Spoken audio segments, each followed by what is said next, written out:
Salam. Bapak Ibu Saudara yang terkasih di dalam Tuhan Yesus Kristus.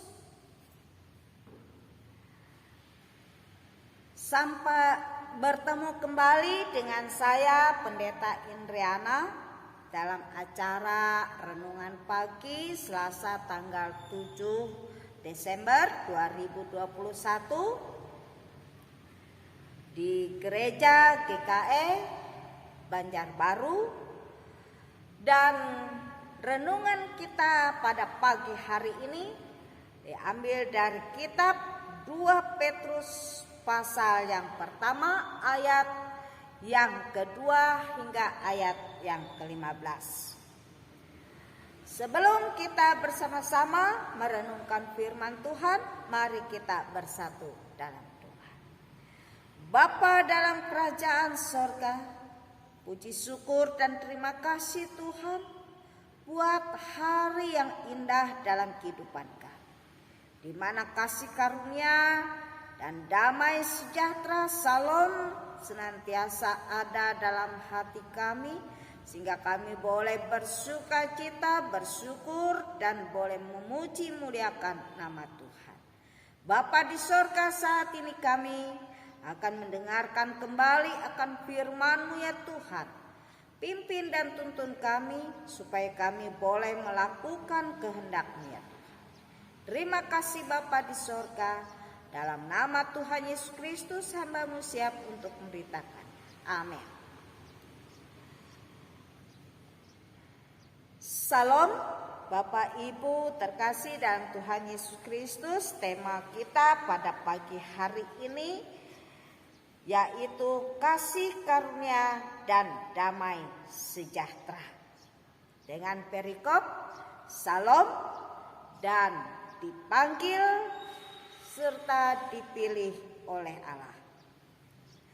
Kita bersama-sama membaca firman Tuhan dari Simon Petrus, hamba dan rasul Yesus Kristus, kepada mereka yang bersama-sama dengan kami memperoleh iman oleh karena keadilan Allah dan Juru Selamat kita Yesus Kristus. Kasih karunia dan damai sejahtera melimpahi kamu oleh pengenalan akan Allah dan akan Yesus Tuhan kita. Karena kuasa ilahinya tentang menganugerahkan kepada kita segala sesuatu yang berguna untuk hidup yang saleh oleh pengenalan kita akan Dia yang telah memanggil kita oleh kuasa-Nya yang mulia dan ajaib. Dengan jalan itu Ia telah menganugerahkan kepada kita janji-janji yang berharga dan yang sangat besar, supaya olehnya kamu boleh mengambil bagian dalam kodrat ilahi dan luput dari hawa nafsu duniawi yang membinasakan dunia. Justru karena itu kamu harus dengan sungguh-sungguh berusaha untuk menambahkan kepada imanmu kebajikan, dan kepada kebajikan pengetahuan, dan kepada pengetahuan penguasaan diri, kepada penguasaan diri ketekunan, dan kepada ketekunan kesalehan, dan kepada kesalehan kasih akan saudara-saudara, dan kepada kasih akan saudara-saudara kasih akan semua orang. Bapak Ibu Saudara dapat melanjutkan dari ayat yang ke-8 sampai ayat yang ke-15.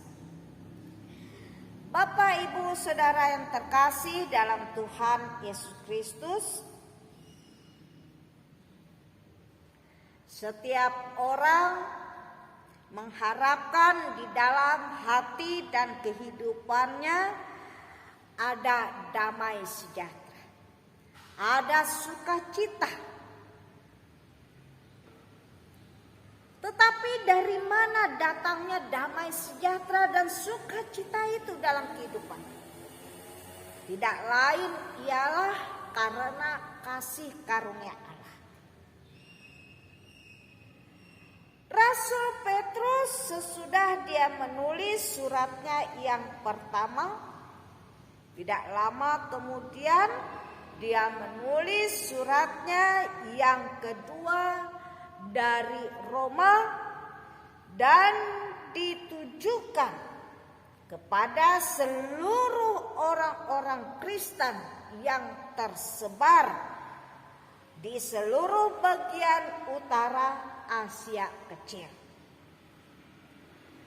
Dan orang-orang Kristen ini disebut sebagai umat pilihan Allah. Bukan hanya dipanggil, tetapi mereka juga dikatakan sebagai umat pilihan Allah.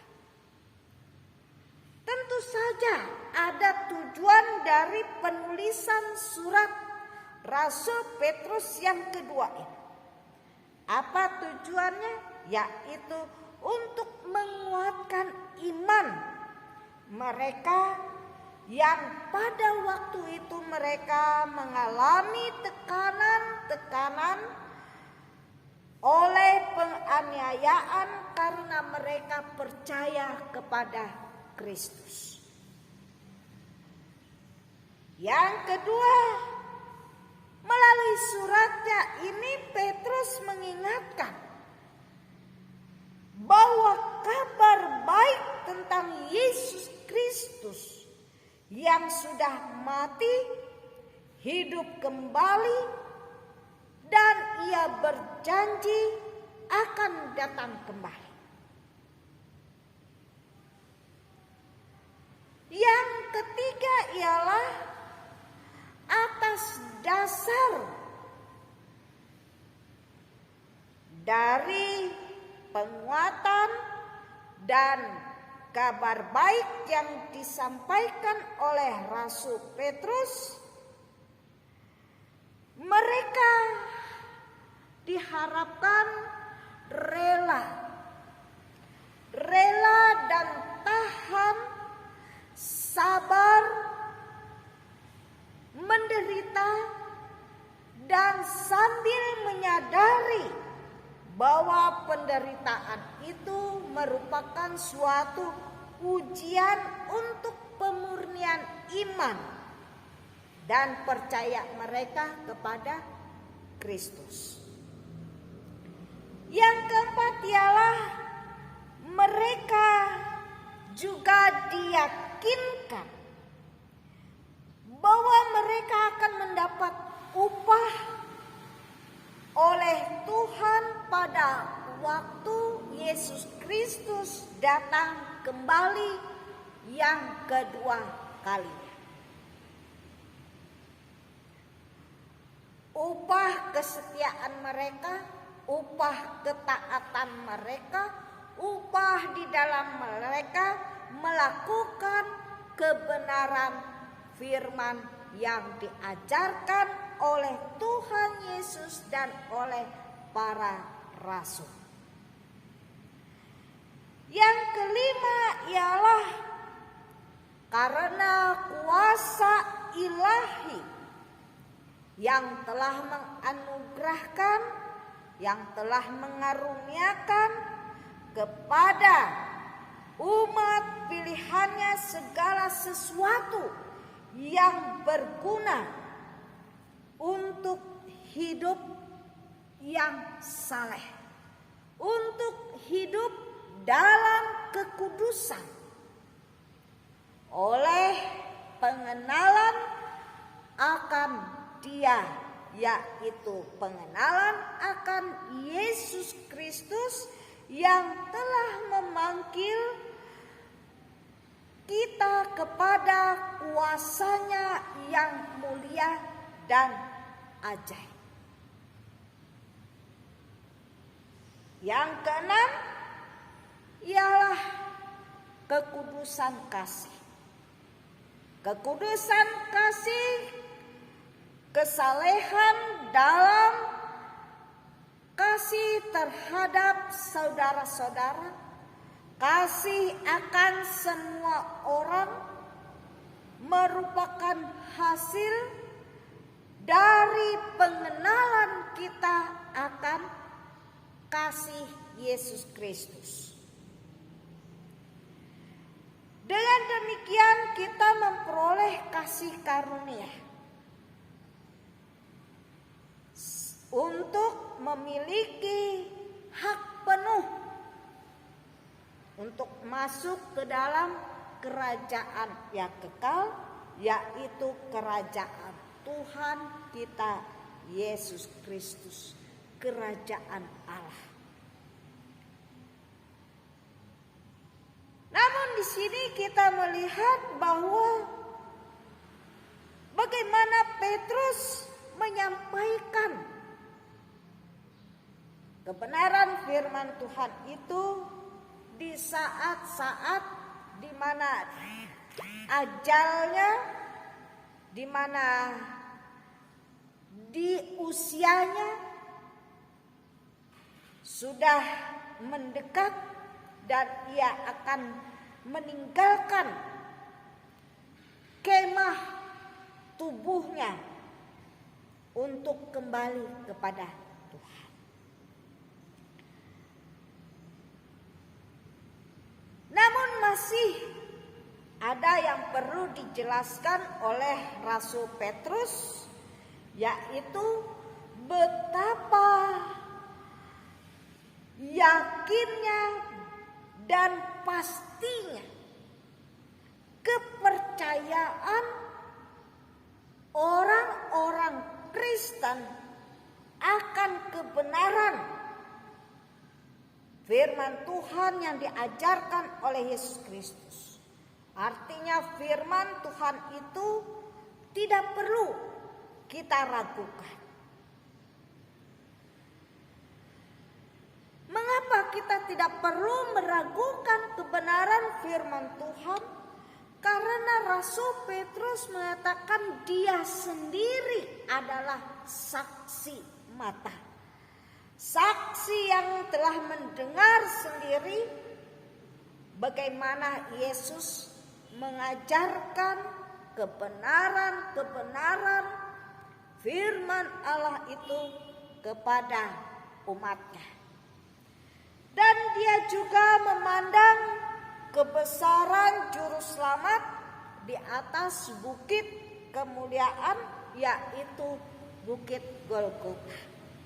Di situ Petrus melihat sendiri bagaimana Yesus mati di kayu salib untuk menebus dan untuk menyelamatkan kehidupan umatnya.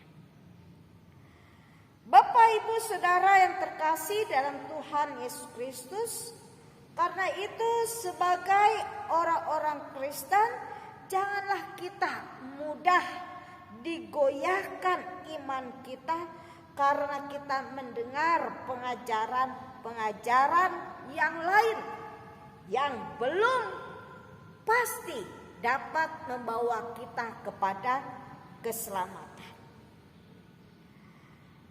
Yang membuat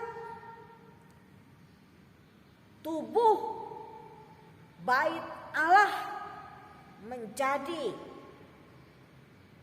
hancur, binasa karena penyesatan-penyesatan yang disampaikan oleh para pengajar-pengajar atau guru-guru palsu. Bapak, Ibu, Saudara yang terkasih, marilah kita sebagai umat yang dipanggil dan dipilih Allah, kita harus kuat, kita harus teguh di dalam Tuhan Yesus Kristus yang mengaruniakan kasih dan mengaruniakan salam damai sejahtera di dalam kehidupan kita. Marilah apa yang sudah kita dengar ini kita lakukan dalam kehidupan kita. Jangan kita sia-siakan waktu yang Tuhan karuniakan bagi kita semua. Tuhan Yesus memberkati kita melalui firman-Nya. Amin. Mari kita bersatu dalam doa. Biarlah firman-Mu ini ya Tuhan menjadi suluh, menjadi tongkat, menjadi penuntun bagi kehidupan kami. Kami percaya Tuhan, setiap orang yang punya telinga dia akan mendengarkan akan firman Tuhan dan nasihat-nasihat-Mu, serta pimpin mereka pula menjadi berkat. Pimpin mereka untuk setia, taat, dan mengasihi Tuhan. Kami percaya firman-Mu menjadi garam bagi dunia, menjadi terang bagi seluruh kehidupan umat-Mu yang percaya kepada. Kami percaya Tuhan dalam masa Adventus pertama ini, kasih karunia Tuhan begitu besar bagi kami, di mana Tuhan masih mengaruniakan damai sejahtera, pengharapan yang teguh kepada kami, sambil kami menantikan akan kedatangan Tuhan Yesus Kristus yang kedua kalinya. Kami percaya Tuhan, Engkau menyertai kami dengan kuasa Roh Kudus. Jangan biarkan firman-Mu dihalangi atau dirampas oleh kuasa kegelapan. Marilah ya Tuhan, Engkau pimpin kami untuk melakukannya. Terima kasih Bapa di sorga, dalam nama Tuhan Yesus Kristus kami berdoa. Amin. Bapak Ibu Saudara yang terkasih dalam Tuhan Yesus Kristus, inilah firman Tuhan yang dapat saya sampaikan pada pagi hari ini. Kita yakin dan percaya setiap orang yang berpegang teguh kepada kebenaran firman Tuhan, dia akan memperoleh kasih karunia di hadapan Tuhan, dan damai sejahtera senantiasa menyertai dalam kehidupannya. Kita percaya berkat Tuhan berlimpah bagi kita sekalian. Tuhan Yesus menyertai kita. Salam, sampai bertemu kembali di waktu yang akan datang. Amin.